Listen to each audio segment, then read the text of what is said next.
ダイナミックシステム。私ピースマンと申します。ダイナ佐藤です。 MIC です。 MIC です。今ちょっと考えましたよね、はい、今回はどんな感じでしょうか。今回も、なかなか、小型スピーカー、どちらかというと、ね、はい、まあ、いわゆるブックシェルフってスピーカーですね。スタンドがついてます。スタンドがついて、はい、そういうのをブックシェルフ。はい、はい、ピースさんこれ見覚えあるんじゃないですか。あ、そうだそうだ。クイズですね、早速。トゥルルルルルルン。これはあれですね、前回放送のソナスファベールさんと同じこのトゥルルルルルンですよね。そうそうそう。どうですか、どうですか。いやまさにそうで、実際その一番最初の放送で使ったソナスファベールありましたけど、あのメーカーの創始者でフランコ・セレブリンという人なんですけど、フランコさん、はいはい、でその人の名前がそのままブランドの名前になってフランコ・セレブリン、こちらがというメーカーのアッコルドっていうモデル。なんていう？アッコルド。アッコルド、はい、フランコさんのアッコルド。でソナスファベールっていうのはイタリアのブランドですけれど、世界的に広まる最初のきっかけは日本のマーケット。あ、そうだったんだ。そうなんですよ。エレクターマトール。エレクターマトールなんだね。という名前の初代エレクターマトールという、まあ、名前のスそうピーカーがあって、それも実はブックシェルフなんですよ。はいはいはい、日本に入ってきて瞬く間というか、日本で大ヒットして、そこから世界に羽ばたいたのが、まあ、今のソナスファベール。ビジネスとしてもボリュームが大きくなって、いいことなんですけど、まあ、フランコは、まあ、元のもう少しもう一回自分の個人でやりたいことをもうちょっとなんていうんですかね、尖った状態でもう一回作ってわがままに作ってみたいっていう、結構なりがちなんですよね、オーディオ業界の人って、作り手の人たちはね。そうだね、パスラボラトリーのネルソン・パスがファーストワットを作ったようなこととかね、まあ、もちろんレディンソンもそうですしね、そういうことです、そういうことです。今あるんですけど、で、まあある程度もう実績もできてたところで、のびのび自分のわがままに最高のスピーカーをもう一回作りたいって言って、自分のシグネチャーの名前にして、このフランコ・セレブリンさんで実はもう亡くなってしまいまして、フランコさん個人なんですよ。そうなんですよ。でそのまあ彼の実際に力10まで携わった制作としてはほぼ遺作に近い。そうですね。位置づけのスピーカー。そういう意味でもちょっと価値がちょっと特別ありますか。そうですね。はい。で、まあ外観とキャビネットの形とか、そういうのもまあ当然ソナスファベールにまあ源流があったり、デザインもそうですけど、見てもそうですけど。ね。でちょっと僕最初見た時にこの突起、フェーズプラグですね。フェーズプラグですか。はい。これがまたいい突起してて、そうですか。そして輝いてるじゃないですか。そういうところも見てもらえるんですね。ありがたいですね。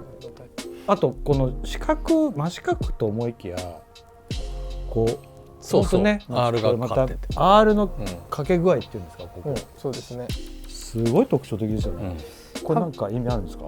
じゃあ、まあもちろんそのレゾナンス音響を考えて作ってあるんですよ。多分それはソナスファベールのもともと1回目でもお伝えしたリュート型とか、まあ左右対称型なんですよね、あれは。まあそれがまたこれ左右非対称で作ってきてるんで、そうね、かつ外に膨らむんじゃなくて内にえぐれてる形、内にね。そうなんですよね。まあこういうスピーカーなかったですし、もうデザインとして本当にフランコ以前フランコ以後と言って良いような存在ですよね。バランスが取れてる、本当に取れて高い位置で取れてる。オーディオとして、まあ、趣味のオーディオとしてまあ佇まいがもうすでに美しい、で、まあ、当然サウンドも素晴らしい。もう亡くなってる方なんですけれど、彼のアイディアをベースに若手が引き継いで、そうですね。これ以外にモデルとしてはクテマ大きいやつがあって、アッコルドがあって、アッコルドエッセンス、あとちっちゃいのでリーニアかな、しゃもじみたいな感じです。ここからまたちっちゃいのもあって、そうあるんですよ。まあでも本当嗜好品としてはどれももう最高です。こういう音楽聴きたいなってねスピーカーから思わせてくれるようなスピーカーってなかなかね、そうだね、今まであんまり聞かなかったけどこんなスピーカーあるんだったらこういう曲聴いてみたいなとか思わせてくれるようなのがオーディオの本当の楽しみ方っていうか、そうだね、自分が好きなジャンル以外のものをどんどん気づかせてくれますから、そうです。この音楽の世界の奥深さがものすごいもう波のようにもうきますね。浴びて強く浴びれる時もあれば柔らかく浴びてねもう本当そうですね、もうね好き、それにつきますね。そういや本当に音楽も好きだけどオーディオも好き、いやそうなってもらいたいんですよ。多分、何回か見ていただいてる方はね、きっと多分そこを少しずつ分かってもらえてるんじゃないかなと、そしてこのアンプの方は、いかに今回リンのセレクト DSM の内蔵アンプですね、前にボーニックの時に出てきたね、以前出ましたよね。いろいろ機能を拡張できるワンボディのリンの製品です。でそれが今回はカタリストダックも入ってるんですね。そうですね。ダックが上等な方で、それでいてこうアンプが内蔵のタイプ、かつフォノイコライザーもついてると。そうですね。一箱に綺麗に入ってるっていうことが、もうまあ特徴というか、美しいとこですね。なるほど。最先端。装置全体をシンプルに仕上げたい人には最適です。ね。最適です。ギュッと凝縮されてますね。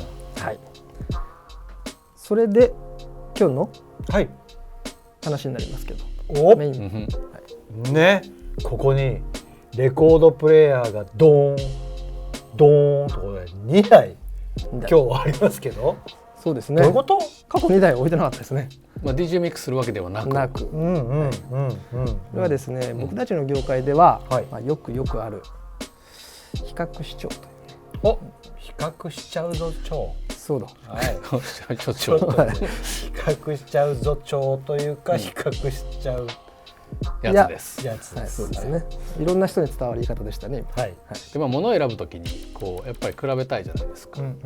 スピーカー比べたりってこともあるし、アンプ比べたりっていうのもあるんですけど、今日はレコードプレーヤーを比べると。しかも同じブランド同じプロダクト、LP12 という同じプロダクトの中で比較を行うやつです。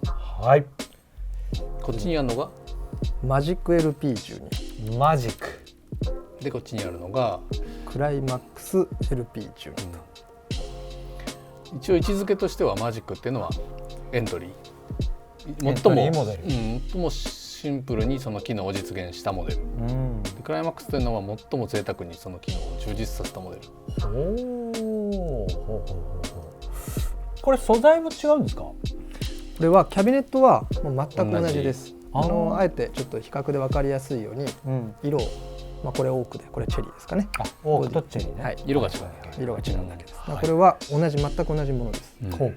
ただキャビネット以外の部分が全て違うと言っていいかもしれないです。今ちょっと映像だと分かりにくいですけど、こうターンテーブルってぐるぐる回ってるんですけど、それも一緒です。プラッターね。プラッターってリンだとね、もうパーツで言うんでプラッターって言いますけど。なるほど。回転する円盤は同一。それそうなんだ。同じ。それ以外の部分が全て違います。まずもう見た目でアームが違いますよね。トーンアームが違う。でついているカートリッジも違う。電源も違う。なるほど。当然モーターも違います。ただ同じ LP12 を比較視聴、こっち聞いてみましょう、こっち聞いてみましょう。さあどう違うっていうことですよね。もうこれは純粋に全く同じ機能なんですけど、質が違うということですね。機能は一緒、質が違う。そしておいくらダイナーっていうのは？そうですね、大体50万ダイナー。大体50万ダイナー。マジック LP12 はね。一応270万ダイナー。270万ダイナーぐらいですね。そんな違いが。これでまあ、一応前もって間違ってほしくないのは、マジック LP12 も素晴らしいレコードプレイヤーです。これもう言うことなし、何十年も使える。はい、だからリンのレコードプレイヤーをね2つ比較視聴するっていうのは、リンの人たちにとっては申し訳ないんですけど、レコードプレイヤーのやっぱりその今話があったように、パーツのねそれぞれのパーツのクオリティの違いで組み上げられたもののサウンドの違い、パフォーマンスの違いっていうのはもう確実にありますから、レコードプレイヤーってそんなに違うっていう意識ってありました？いや、ないからすごい楽しみだよね。これからレコードプレイヤーで同じ版をマジック LP12、続けてクライマックス LP12 で流します。どうだったかっていうのを感触知りたいですね。聞いてみましょう。楽しみ。初めがマジックですから。初めはマジック。続いて後半がクライマックス。いきますからね。じゃあ比べてみましょうか。はい。それではどうぞ。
はい、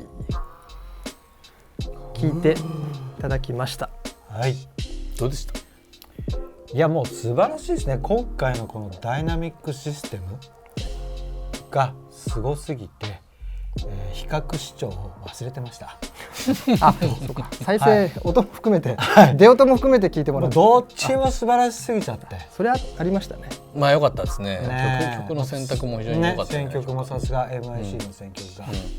ありがとうございます。よかったです。でやっぱりこのねレコードプレイヤーの比較だったんだけれど、そのレコード自体をこれ久しぶりに僕ちょっと手に取って、やっぱそのレコードの音の良さもそうなんだけど、ジャケットの楽しみもあんなと思って。いいですね。やっぱりレコードそうなんですよ。僕好きだな。このジャケットですか。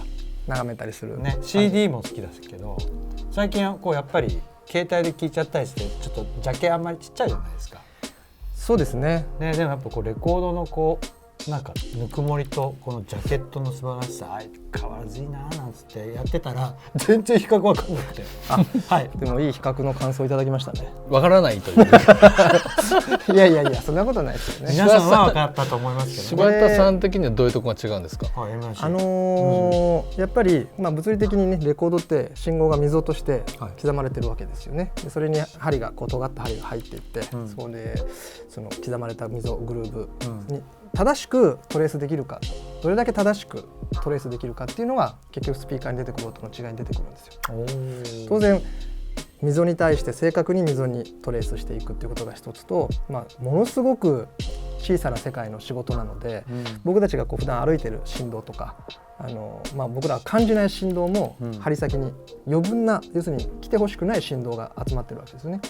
そういうものを一切除外してできるだけ針先とレコードの溝、もうこれだけで仕事をしたいわけですよ。なるほどなるほど。もう究極はそれに尽きるんですけど、それを目指して各社いろいろ製品をアプローチしてくるんですね。今回は同じアプローチをする製品、リンの中での LP12 のグレードの違いを聞いていただいたんで、これ録音してありますから、皆さんは何十回でも聞いてもらえるんですよ。何十回でも聞いてみてください。別に1回で当てるゲームじゃないので、ぜひ何度も聞いてもらって、耳が慣れてきた頃にその違いが分かってもらえるといいなと思います。で、さっきの話だとやっぱりその正確に溝の信号、刻まれた溝の信号をできるだけ正確に出していこうとする、出してくれるようになると余分な音がやっぱり出ないんですよ。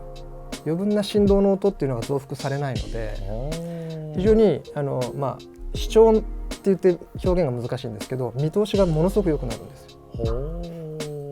音がある部分と音がない部分っていうのが、特にレコードっていうのははっきりその違い、精度の違いが出てきます。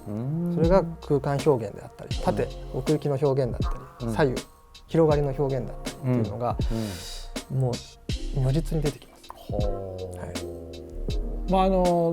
僕の個人的感想ですけど、やっぱりこのクライマックスさんを聞いた時にちょっとダイナミックさをやはり感じたかなと。それもそれもね一つね感触だと。なんかちょっと素人目に MIC にちょっと音量変えたなんつってるんですけどぐらいすごくアタックと伸び。そうですね。